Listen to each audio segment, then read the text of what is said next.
So recently I watched a video from this channel Cat Chats about Finnish culture, and I really enjoyed it, and I wanted to see this one looking at the differences between between Finland and the USA.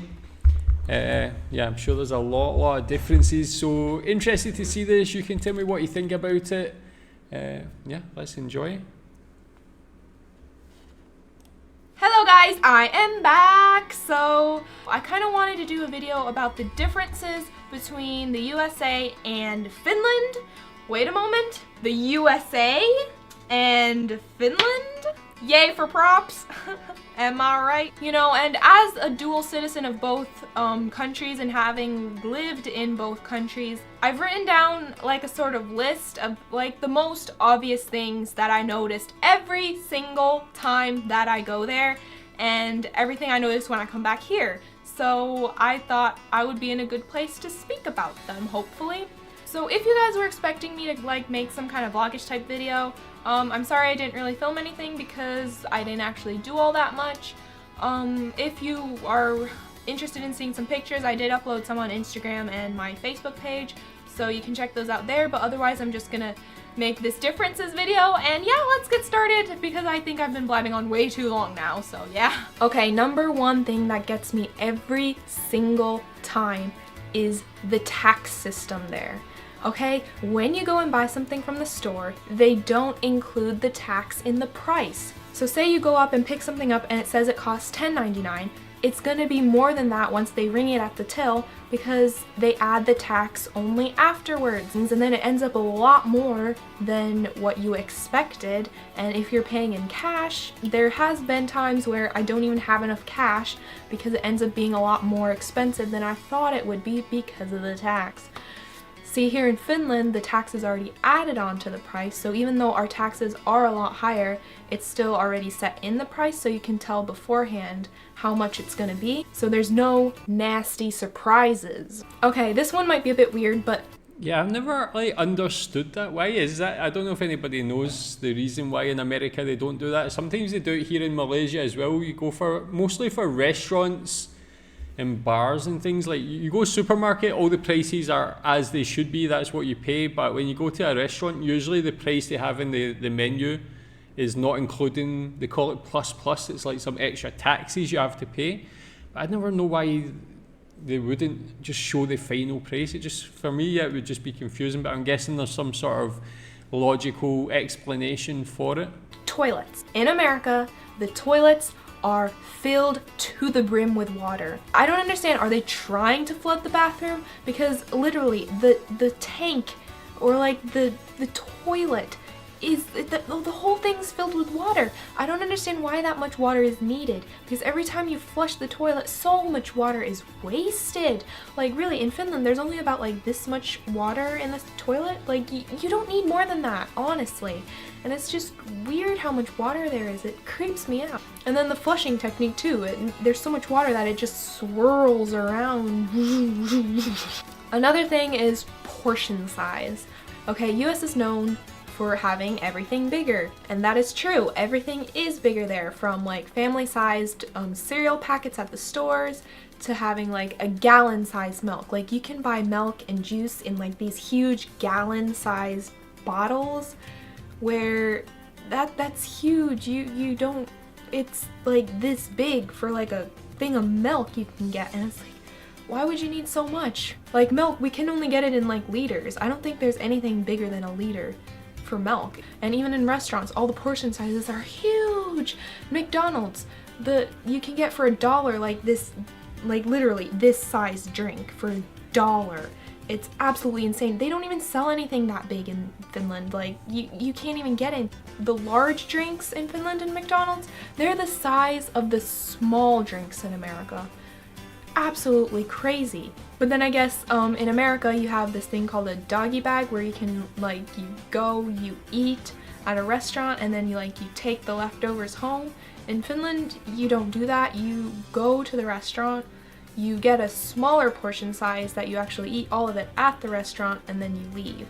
You don't really ever take anything home with you.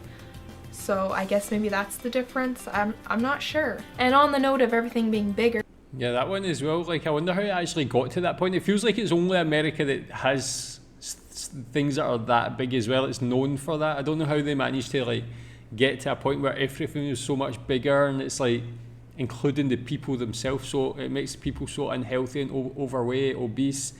But yeah, can you not take food away in Finland? That's like, sometimes we do that. I mean, not because the portion's big, it's just like having two young children, maybe we'll get them food and they won't finish it. So sometimes we'll maybe take their food back or something, or we'll just have like leftover food. But usually we can just ask the restaurant, can we take that away, and they'll package it and stuff and we can take it, because we don't want to waste the food, of course. But is that ever the case in Finland? Do you ever need to take any food away? I guess if the portions are smaller, then you just finish what you have. But yeah, sometimes my kids can be like, eat a certain amount and then that's them just done.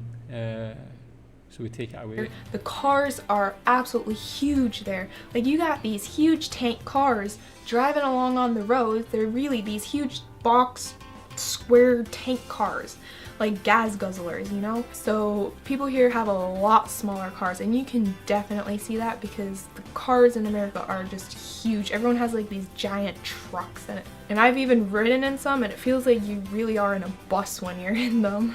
And while we're talking about cars, in America, all of the cars pretty much are automatic. In Finland, on the other hand, the majority of cars are like stick shift or manual. And for your driving test in Finland, if you don't take your driving test with a manual car, it will read on your license, and you will not be able to, or you won't be allowed to drive a manual car. So it will show on your license. Another point about the houses are like the wind fan, or like those ceiling fans, you know, where it's the light and then they have the fan, and then it like, you pull a string and it like starts spinning, and then it like circulates the air in the room and cools it down or something. That's something I haven't seen anywhere else except in America, and definitely don't have those in Finland unless you specially built them yourself, but I've never seen them here, so that's something different as well. Another difference between That's true, actually. Yeah, I mean, here in Malaysia, definitely every house has fans, has aircon, because it's just so hot, like 32 degrees, 30 degrees every day. But yeah, I guess there's just no need. And yeah, if I think back to when I lived in the UK and Scotland, never really seen many people. I feel like maybe I seen one person have one of those fan light things, but maybe that was just for decoration rather than the necessity of functionality. But yeah, do you know of anybody with a fan in their house in Finland? I guess maybe during the summer if it gets warm, sometimes it's needed, but between Finland and America that I've noticed is how you write like the dates. And this has messed me up so many times. In Finland, it's day, month, year, but in America they have month, day, year. And it just screws me up so much because I look at it always the wrong way. Oh, and on the same note, in America they use AM and PM when writing time, but in Finland they use the 24-hour clock. So it's like, say 7 p.m. Here it would be said as like 19 o'clock. So okay, and another thing is kind of like customer service in a way. Everyone is so chatty. Like, people, you go into the store, and maybe it's just because I look suspicious, or maybe there's actually a job where, like, I think it's called like a door greeter or something, where it's like their job to greet people when they come into the store. But everyone talks to you, or like even while you're at the register, they like try and do small talk, and I'm just like, let me get on with my day. I don't know, it's just, I'm known as the weird, quiet Finnish girl because I'm not used to, you know, just talking. You know, whether it be saying hi to someone you're passing by on the street while you're jogging or something, it's just, I know it's more of a small town thing, and when we go there, we go to a small town, so people, you know you're not from around there, so they tend to chat with you and try and talk, and it just it puts me on edge because I'm not used to that, because here you barely even look people in the eye when you're walking by them, and you like just look at the ground and go. But there, people try to talk to you, and it's just like a whole different experience. I never know what to say, so they just think I'm rude, and I'm just like, sorry, I'm not used to these social situations. Okay, and finally, I know this video has dragged on quite a bit, but last point I want to say, the difference that I've noticed is tipping.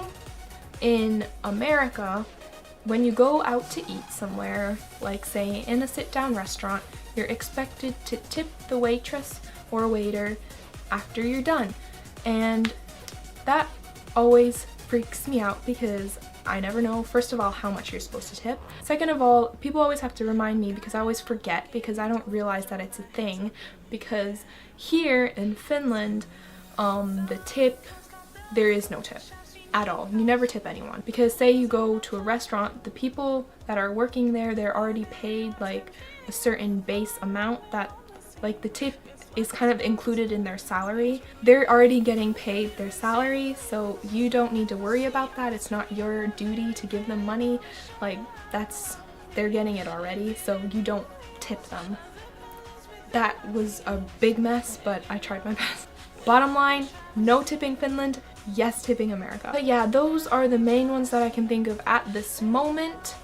So I guess my question for you guys would be, if you've ever been to America, what are the differences that you've noticed between America and, say, your country and your culture?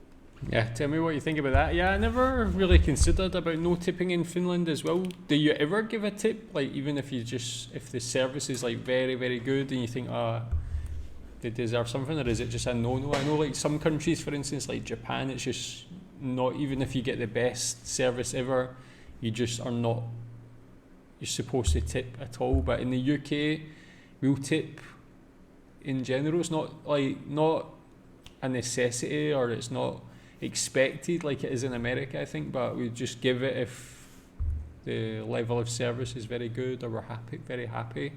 Yeah, tell me about that in Finland, and tell me what you think about these differences. Thanks.